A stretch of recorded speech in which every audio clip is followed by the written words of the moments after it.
we're standing right now is actually a parking lot. And with a lot of storage trailers that we stored things in a very inefficient manner. Anyway, fast forward to election night 2016. And by the way, we had plans drawn and we had talked about putting another building up because we really needed it, especially to fuel growth that we thought was on the horizon. And here I am sitting in my living room on election night 2016, and the shocker happens. Donald Trump gets elected.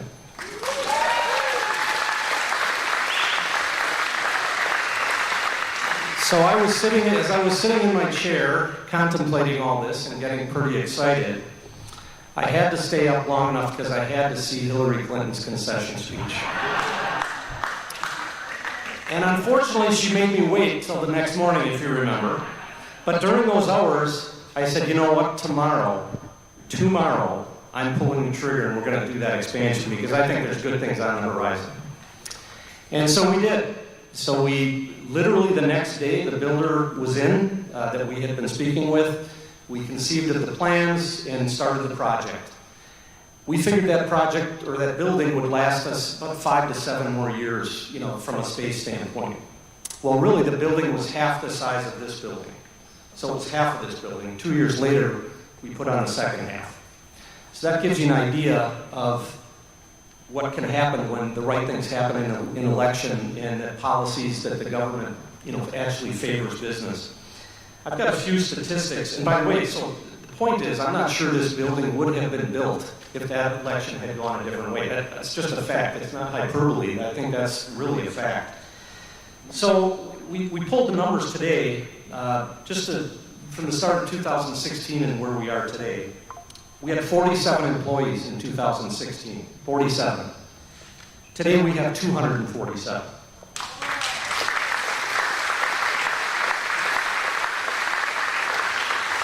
An increase of only 425%. And what's even more exciting, and especially for our employees, is our average wage between then and now, average across the whole organization, is up 51% since 2016. And yes, we need as many good people as we can get, so go ahead and apply tomorrow. So my point is that elections have consequences, and we have many important elections coming up, including a choice as to who will represent us in the 8th District of Congress. And I'm here to support my friend, Tony Weed, for that seat in the Republican primary on August 13th, and of course in the general election on November 5th. Now my support is informed by many things. First, quite simply, Tony's just a very solid, steady guy. Similar to many of us, he's sick and tired of yelling at the television as he watches what is happening to our country. And after a very successful entrepreneurial career, which resulted in him selling his business a couple years ago, he's willing to sacrifice the life he now enjoys with his family to take on this challenge. Tony doesn't need a job, and because of that, he'll be beholden to no one.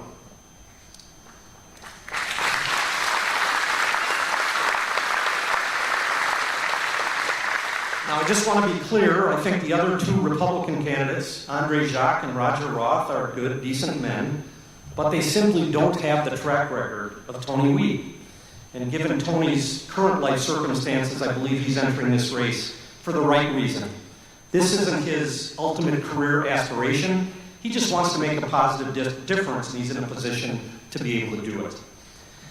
Now, being an outsider will serve him both politically and functionally. From a political standpoint, I think this district is thirsty for a non-politician. And functionally, Tony's raw conservative perspective on government's limited function, his America First philosophies, and his independence will keep him from being blinded by DC's special interests.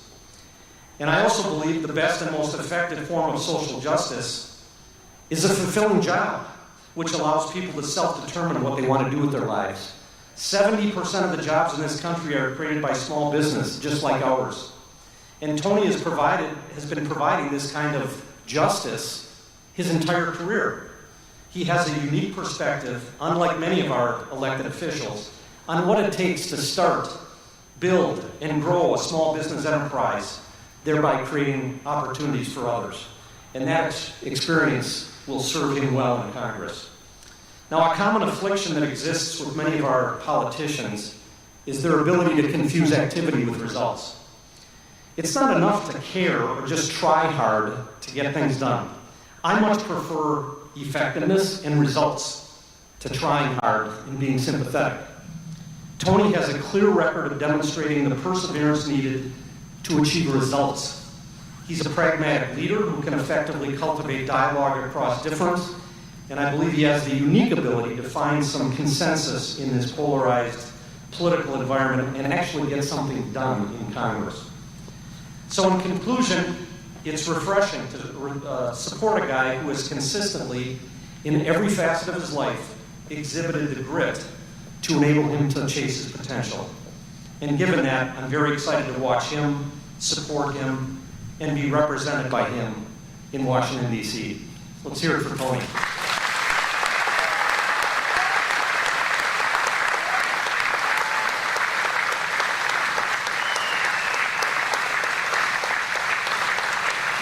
All right, at this point, I want to introduce another friend of mine that you're really going to like hearing from, Alex Bruzewitz.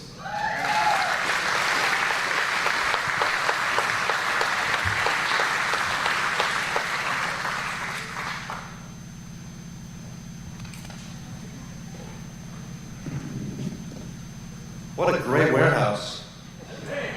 It smells good in here, doesn't it? Well, anyway, it's an honor to be here with you all today. I see some friends in the crowd. I see Brown County Chairman for the Republican Party, Doug Reich. Chairman Doug. I see Ken Socorro over there from Oconto County.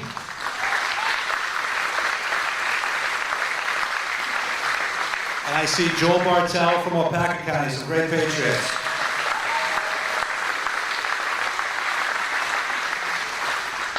But, you know, let's cut to the chase. Who's here? Door County. Where's Door County? Hi, Steph from Door County. How you doing? I didn't see you back there.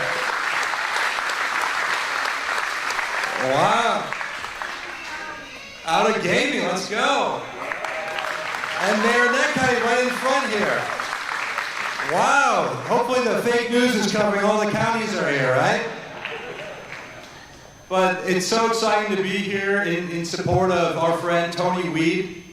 Tony Weed, as you probably know, is the Trump-endorsed candidate for Wisconsin's 8th Congressional District.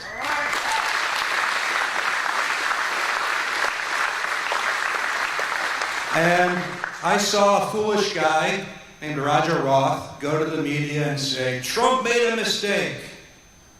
I can promise you he absolutely did not make a mistake. This race, we have two career politicians, in Andre Jacques and Roger Roth, running against a political outsider who has built businesses, who's employed people, and has made this community a better place.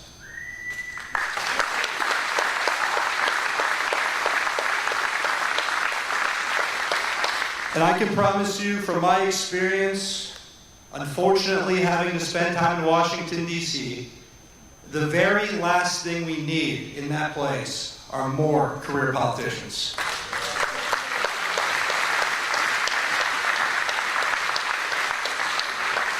I'm not going to name names, but you know them. You guys are used to having politicians quit on you, am I right? When you elect them for a job and they don't finish out their term, it's a disgrace. It's a slap in the face to the people who voted for them.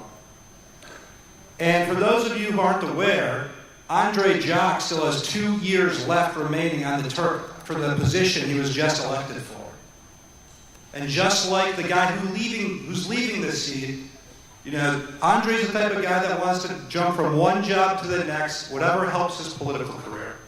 And what I like about Tony is that I think 8 weeks ago, he probably wasn't even thinking about running for Congress.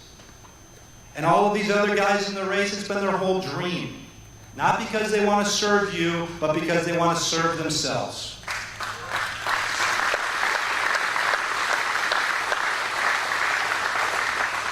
And so what did they do? Andre, for example, goes to the Koch brothers, who funded a lovely woman named Nikki Haley. You guys know Nikki?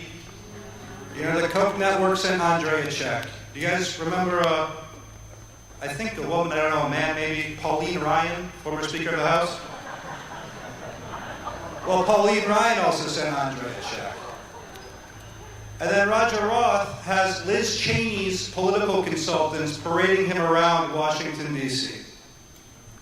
So, do you stand with Pauline or Liz Cheney, or do you stand with Donald J. Trump?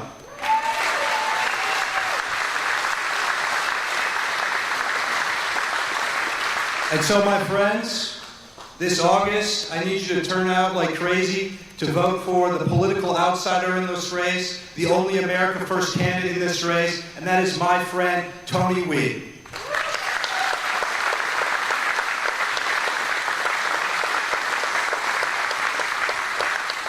And without further ado, I want to welcome Tony Wbay's older brother to the stage, Jason Wbay. Thank you.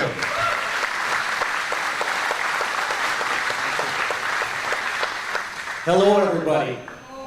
It's good to see you all. I see a lot of family out here, and that's what this is about for me. That's why I'm here. That's why our family's here. And Pat's here. Oh, my God. The whole family. So I am very proud to be standing here today to talk about my brother, Tony. It means the world to me. It means the world to our family. Family still matters in this country. There are people who don't care about family anymore. Yeah. There's entire organizations whose job it is to somehow destroy the nuclear family. Can you imagine that? But that's right in the bylaws of these companies and NGOs. That's not what we're about in this country. You know, we can talk about institutions, we can talk about hospitals and healthcare, we can talk about libraries, we can talk about schools, and we need to fix a lot of them. And that starts by getting you guys involved. But the one institution that they can't touch, if we don't let them, is the family. If we hold on to our families, and if we live our lives for our families, they can never take that away. So we have to do that.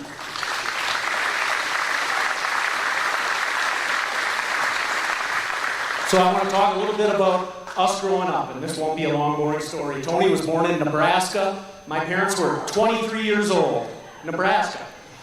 My dad played football at the University of Nebraska, and my mom did his homework at the University of Nebraska.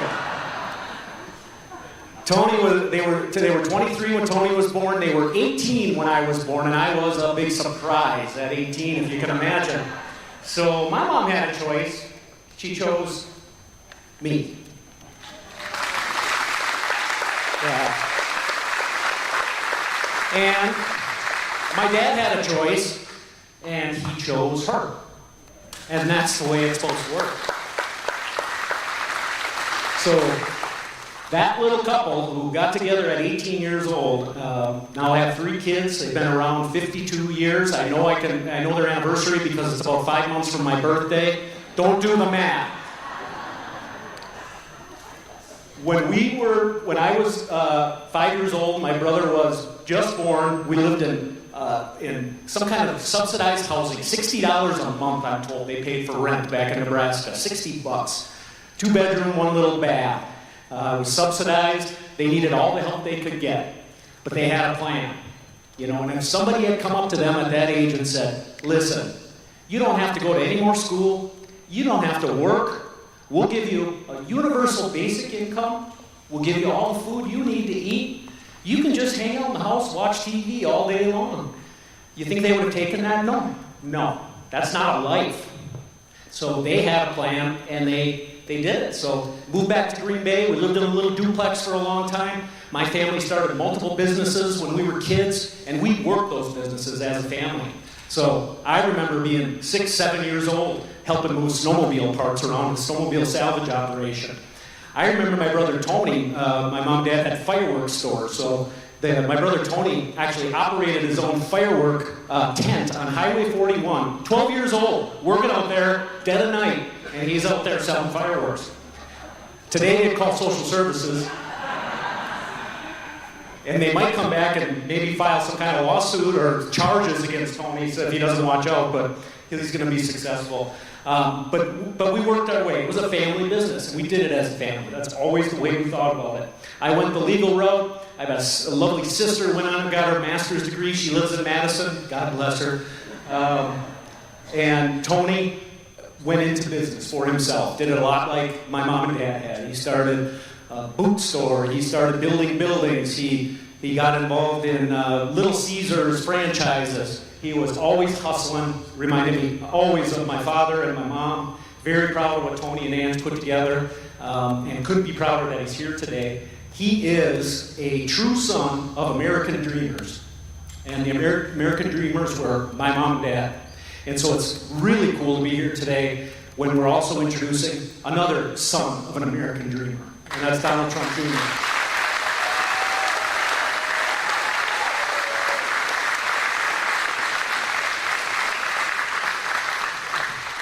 Because I'll tell you what, we don't want the kind of help the government wants to give us.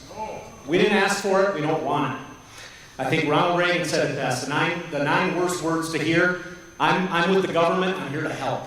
Yeah, we don't want to hear that. So when we hear international organizations like the WHO say, hey, this is how you're going to live your life, this is how you're going to handle your health care, the guy heading it's not a doctor. He's some kind of a Marxist revolutionary from some country in Africa, and he's in charge of our healthcare all of a sudden. Why would we cede authority to somebody like that? How does that make sense? Why, when we're worried in Wisconsin, and it doesn't matter if you're conservative or you're Democrat or whatever, we care about clean water, clean soil, clean food. We care about that more than anybody. We've grown up on farms. We know people on farms. But instead, we've got to listen to a strange little Danish girl tell us that our oceans are boiling. They're not. They're not boiling, okay? We know how to take care of our environment. We're stewards of our environment. We don't need to be told how to do it by any international organization. We don't want to eat bugs. We don't want to have universal basic income. We don't want to live in a pod in downtown. We want our land. We want our freedom. We want a chance to raise our children. And we want them to stay out of the way. That's it. That's it. So, in closing, I couldn't be prouder than to bring my brother, your next congressman for the 8th District, and he will never quit on you, I promise you that, Tony Wbay.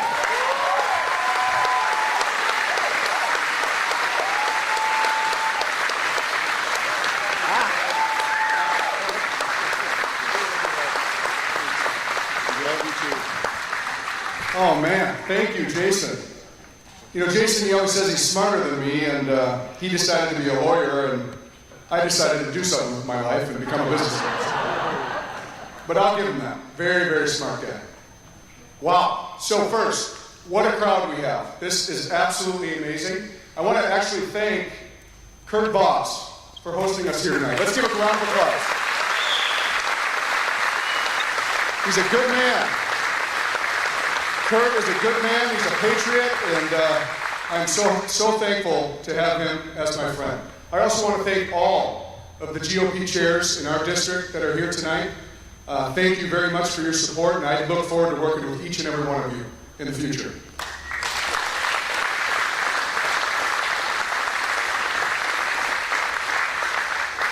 Wow. I can tell you I never envisioned standing up here, giving this speech in front of all you amazing people. I always looked at politics as, you know, let's just leave it to the politicians. You know, they dress well, they all speak real well, and, you know, they seem to know what they're doing. But these career politicians are absolutely failing us. And there's way too much at stake in our country right now for me to sit on the sidelines. I just will not do it. Now more than ever. I agree.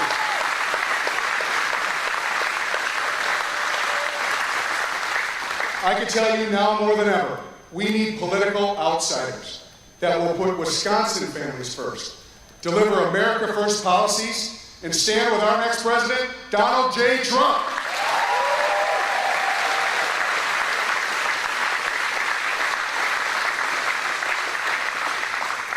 So my name is Tony Wbay. I am the Trump-endorsed candidate, and I am running to serve each and every one of you in Wisconsin's great 8th District.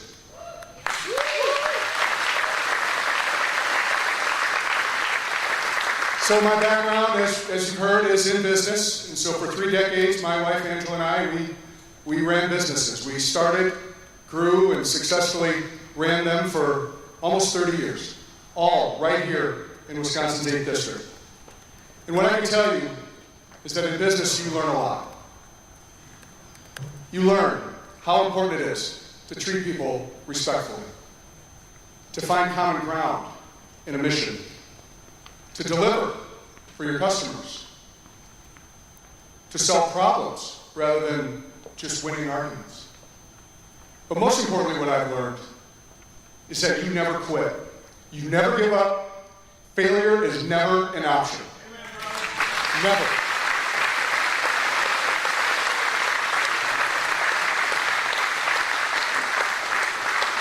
And I'm telling you right now, we need that America First leadership in Congress. We see all this dysfunction going on in Washington right now. Our border is completely under siege. We got drugs, we got criminals coming in unchecked. Our national debt is crippling, and it's growing by the second. Every single 100 days, we're going further into debt, $1 trillion. This is not okay. We are printing money at a rate of $80,000 a second. And what does that do?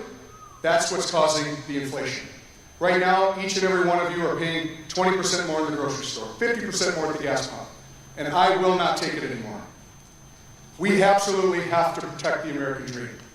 That dream that allowed my wife and I to raise 4 kids in the greatest country in the world. And I will protect that for them and for my grandkids.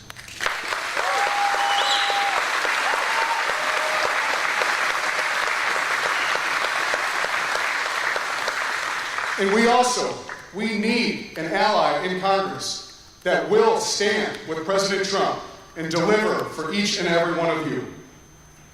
So I'm going to ask you, if you're tired of all these failed career politicians, and you know the names, let me hear them. Anybody? Gallagher. Yep. The list goes on and on. And we're not going to take it anymore. And if you want a Trump-endorsed conservative that will absolutely deliver for you, I would love to have your support. Join me, and we will do what's right.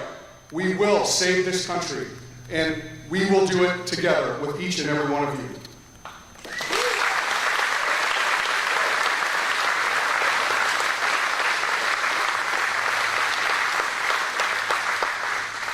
So thank you. I appreciate all of you being here.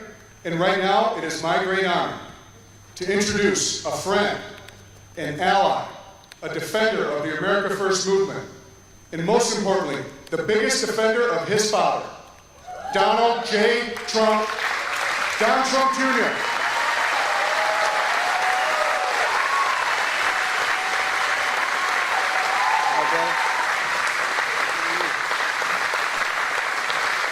Good evening, everyone. How you doing? Very nice. Well, Tony, thank you so much. Kurt, the whole Voss family, thanks so much for hosting us again. This is my second time in this warehouse, but it is great to be back. We're fighting for something that's so important. And we've seen what's going on. We've seen how career politicians have failed us. They'll usually speak to a group like this. It's like 3 people, right? And they tell them sort of what they want to hear, but then they go down to Washington, D.C., and they become the swamp. Because you can go to Washington, D.C. and be kind of Republican light, conservative light, like 80% there, and it's an easy existence. As long as you fold every time it actually matters.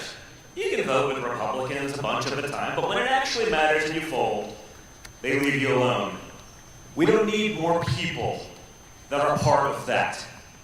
Right? We don't need the career bureaucrats that have never signed the front of a paycheck. We want the people who understand exactly what it means to have people, families, their well-being, their livelihoods dependent on their success each and every day. Not guessing, you see that, right? People, they sit on the finance committee. They don't know what a mortgage is. They've never worked at a bank. But they've been there a long time, so we're just going to let them make trillion-dollar decisions. And then even someone who may not be from those businesses hears the words coming out of their mouth and say, well, they don't even know what they're talking about. Not even a little bit. And we've seen what that's gotten us. What's really unique about this election is it's one of the only, certainly in my lifetime, maybe as a couple, I'm getting pretty damn old, so it's, politics has aged exponentially. It's like I feel like I'm 176, sort of like Joe Biden. But it's a unique time in that it's an election where we will have all actually lived under both candidates. By the time you get to election day, you will have had 4 years under Joe Biden. You will have had 4 years under Donald Trump. When were you better off? No, seriously, hey. And I promise you, as someone who came from an outside, someone who was also a businessman like Tony Weed, someone who employed people and changed skylines and built buildings, I understand now I'm like a professional witness in the lawfare, right? It's a little different, but as someone who's done that, I would love to be able to go back to that world, right? Make a lot more money, don't have to deal with being a professional witness, I don't have Congress trying me for treason, a crime punishable by death, minor details. That's like my average Tuesday at this point. I'm like, oh, they haven't tried to murder me yet. It's amazing. Right? But 50 hours of congressional testimony, just so we're clear, for a crime punishable by death, that was according to Adam Schiff and lunatic Democrats. And honestly, that's what the problem is. At first I was like, the FBI said I must have done it. There must be something to it, right? It's the FBI. I wanted to believe that everything we grew up thinking about our country, I wanted to believe that still existed. I was fighting to preserve that. The reality, that's been gone for a long time. We're fighting to bring it back, to make it a reality now. It was a lot easier being a real estate developer from New York. I got invited to the cool parties, the celebrities used to hang out with us. Notice how they're all coming back? Right? It's sort of a little bit interesting, right? I'm looking at, all those people who gladly lined up behind Joe Biden in 2020, whether it was rappers or, because the media would give them all sorts of free publicity and they'd get clicks in their record label. Notice how they're not showing up anymore? Now they got Robert De Niro in a mask, limping his way to a podium and getting heckled down by an audience in New York, right? There's a palpable seismic shift, right? Because we were told the adults were going to be back in charge, right? We were told they were going to do things. And as I said, I would love for them to have been successful. I have 5 young kids. I know how that happens now, so I got a much less vicious hobby like politics. But having 5 young kids, you want to make sure that you leave them a country that they recognize, that they know, that they can understand.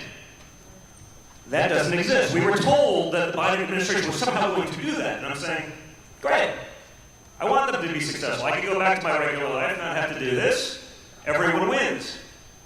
And yet, I can stand here with a straight face and tell you there's not a single metric that they have succeeded for the American people.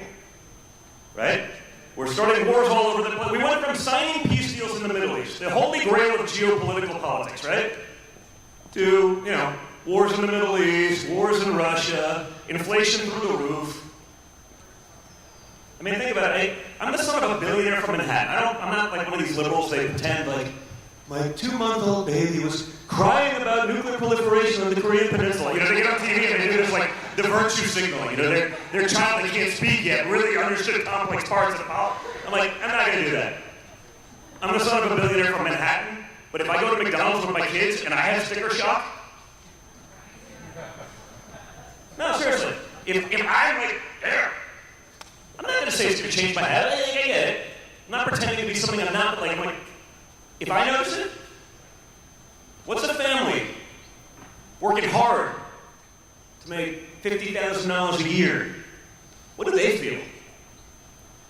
If I'm pissed off at the gas pump, same. If I watch sort of the establishment on both sides, frankly, I got to call balls and strikes on both sides. Let's just send another $100 billion to Ukraine. Let's pay their pensions. We're funding Ukrainian pensions, and we have $1 trillion American pension liability, unfunded, that we won't even think about. I'll do this here, just for everyone and for posterity, because I've done this basically every time I spoke over the last 2 years since the Ukraine war started. I hear people like Mitch McConnell tell us that funding Ukraine is the #1 priority for Republicans across the country. And I said, weird. It does not jive with what I have seen. I've done this now, I've probably spoken, and I think this is probably, a couple hundred people. So I've done the math rough, because someone will fact check me. No, you were off by 1. You can't. But I've done it probably about 60,000 people. Since the beginning of the war. Like I speak, sometimes it's opening for my father, there's 15,000 people, sometimes it's a couple hundred, like here, whatever it is. About 60,000 people. Raise your hand if funding Ukraine and their pensions, etc., is a top 3 priority for anyone in the room. Okay, now, how about a top 10? Okay, so far, I've had 3 people raise their hand. Okay? I'll ask him, I'll engage, we'll talk, we'll have that question, right? First guy. Well, he misunderstood the question. He thought it was a double negative, so he was not in favor of it. So I was like, so now we're down to 2. One guy was basically a DC Beltway guy who was probably profiteering off of it, right? So he was, he made money with big war. Remember, there's no money in peace, so we must be at war. That's how DC works. So I gave him that back. The other guy said, sir, what is your thing? It was not a top 3 even for this guy, which was sort of surprising. He goes, it was a top 10, but not top 3. He goes, well, I'm from Kiev, Ukraine. I said, okay, I'm going to give you a pass. So basically, 0 American born, 1 citizen that wasn't part of the military-industrial complex, 2 people total of 60,000. And yet, they'll convince you it's the #1 issue. Well, it can blow, they'll mortgage your children's future. Their lifestyles will let our infrastructure be overrun. We won't build new hospitals or schools while simultaneously flooding the country with a lot of people who will likely never contribute to that system blindly because they have to replace the voters that they're losing. We understand what's going on here. This is, not conspiratorial. Everything's a conspiracy until 6 months later when it's 100% accurate, right? You know what I'm saying, right? The difference between a conspiracy, now it's 6 minutes. It used to be 6 months. I almost got canceled during COVID. I said, you mean to tell me, Dr. Fauci and other clowns, the Wuhan virus didn't originate from the lab in Wuhan, China. That was ground zero that studies the exact virus in plant. Well, how would you know you're not a virologist? I was you don't have to be a virologist. You have to be not a moron. Right?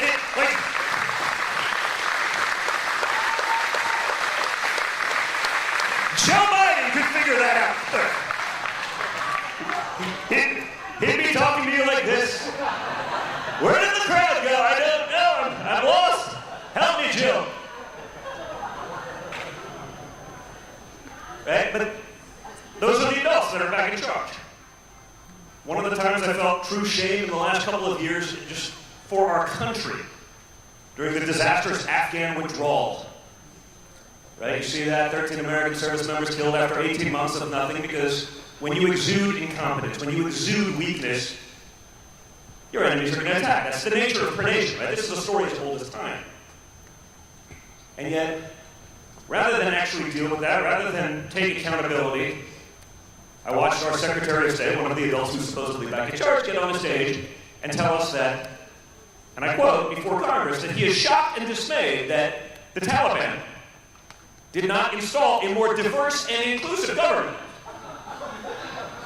Remember that one? I was I thought I was being punked. I was I was waiting for Ashton Kutcher to jump out of a cave and be I'm just kidding with you, we're not serious people, because of course you're, we were at war for 20 years. These people to take a homosexual and throw him off a building. They would douse journalists in gasoline and light them on fire in cages. I'm you're shocked? You think it was be a trans coalition and the Taliban government were going to let Leah Thomas make all the decisions? I don't know. Probably not. But these aren't serious people.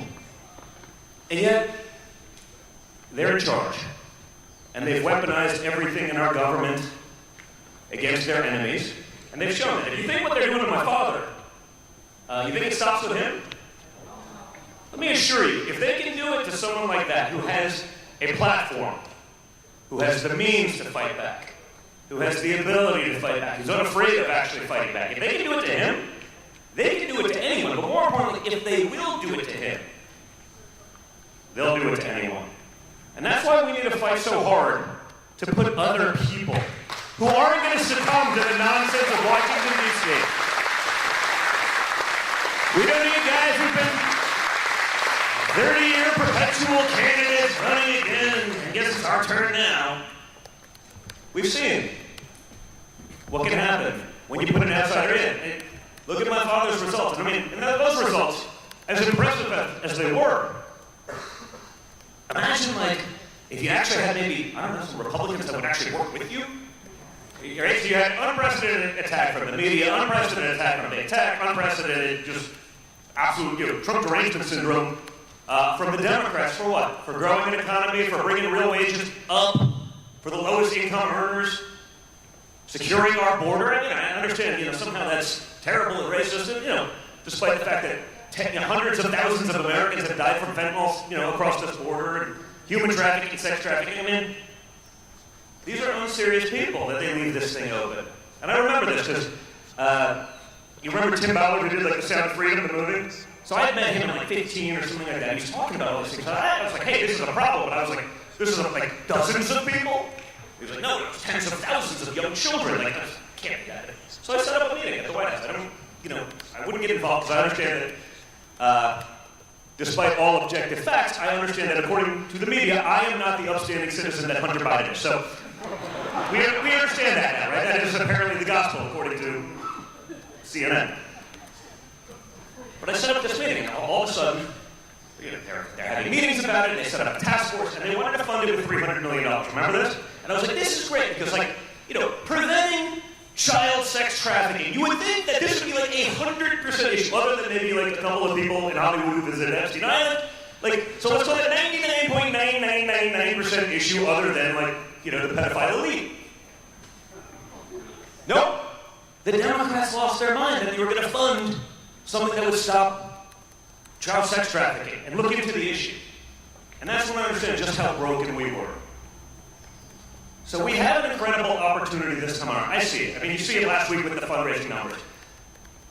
The nonsense is so palpable. People get it, right? They're not listening to the noise of the media in the background when they're struggling to get by. I get that. But they're no longer buying the opposite of what they see with their own eyes each and every day in this country as they watch us turn into a third world nation. These things are easy fixes if you have some resolve, if you have some guts, but you have to be willing to take on the swamp.